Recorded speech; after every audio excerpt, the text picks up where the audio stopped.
అనిపించింది నాకైతే యాక్చువల్గా. So it's got be that way for sure. Sir Indraganti Mohan Krishna గారు, ఎస్విసిలో మళ్ళీ మీద ఒక ప్రాజెక్టు ఉందనేసి తెలిసింది, అది ఎంతవరకు వచ్చింది సార్?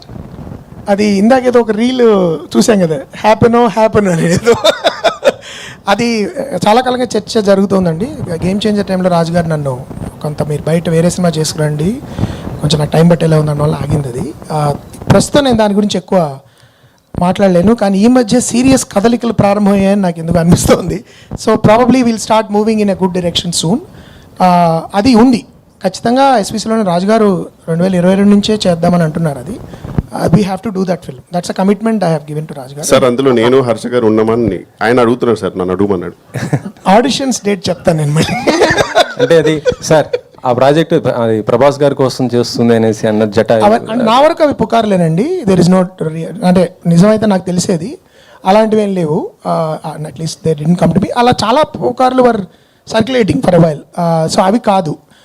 బట్ ఆఫీషియల్లీ ఏంటి మేము ఎలా చేయబోతున్నాం అనేది it will take some time. అయిన తర్వాత I would like to myself announce it, because అది నా డ్రీమ్ ప్రాజెక్ట్. అది అంటే కొన్ని లైఫ్ ప్రాజెక్ట్స్ అని ఉంటాయి కదా, ఈ తర్వాత ఇంకా మనం విరమించుకోవచ్చు, కళామతలికి చేసిన సేవ అయిపోయింది అలా ఇలాంటి సినిమాలు. అది do or die kind of film. అంటే మొత్తం ప్రాణశక్తి, జీవశక్తి, ఆత్మశక్తిలు అన్నీ పెట్టి చేయాల్సిన సినిమాలు కొన్ని ఉంటాయి మన జీవితంలో, అలాంటి సినిమా అది. సో అది జరగాలి నేను మనస్ఫూర్తిగా కోరుకుంటున్నాను. జరిగినప్పుడు I'd love to come out. And అంటే మీరే డైరెక్టరా లేకపోతే స్టోరీ వర్క్ ఇస్తున్నారు? కాదండి, నేనే దర్శకత్వం చేసే పరిపూర్ణమైన ఉద్దేశంతో. ఎందుకంటే ఆ కథ నేను రాయడం జరిగింది. నేను జనరల్గా స్టోరీస్ ఎవరికి ఇవ్వను. ఈ స్టోరీ కూడా నేను I want to direct it my self, because నేను తీసినట్టు ఆ సినిమా ఎవరు తీయలేరు. అంటే వేరే వాళ్ళు వేరేగా తీయచ్చు, but I know that I can do it. అంటే అది ఎలా తీయాలనే దాని మీద స్క్రిప్ట్లోనే ఇట్స్ రిటన్ డౌన్. సో ఇది అహంకారంతో చెప్పట్లేదు, ఆ ప్యాషన్, నాకు ఆ స్క్రిప్ట్ పట్ల నాకున్న అనుబంధం అలాంటిది, అందుకని చెప్తున్నాను. సార్ కృష్ణప్రసాద్ గారు, మొన్న ఆదిత్య 369 రిలీజ్ చేశారు. సో మీకు ఎలా అనిపించింది? ఆ సాటిస్ఫాక్షన్ ఏమైనా ఉందా?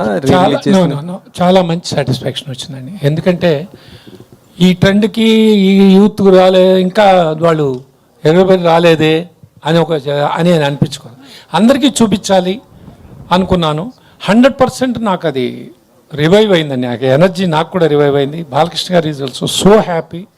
చూసిన వాళ్ళందరూ చాలా హ్యాపీగా ఫీల్ అయ్యారండి. కమర్షియాలిటీస్ అనేది అది ఇప్పుడు నేను అది అంచనా వేయట్లేదు, ఎందుకంటే 35 years అంటే 3.5 decades దాటిందండి. అంటే ఇప్పుడు సార్ ఇప్పుడున్న ఈ టైంకి అది పార్ట్ 2 తీయచ్చు అనేసి అంటున్నారు కదా, మీరేమన్నా ప్లానింగ్ ఇట్లా? నాకు లేదండి, అది బాలకృష్ణ గారిది ఉంది మరి నాకు తెలియదండి. దర్శి గారు,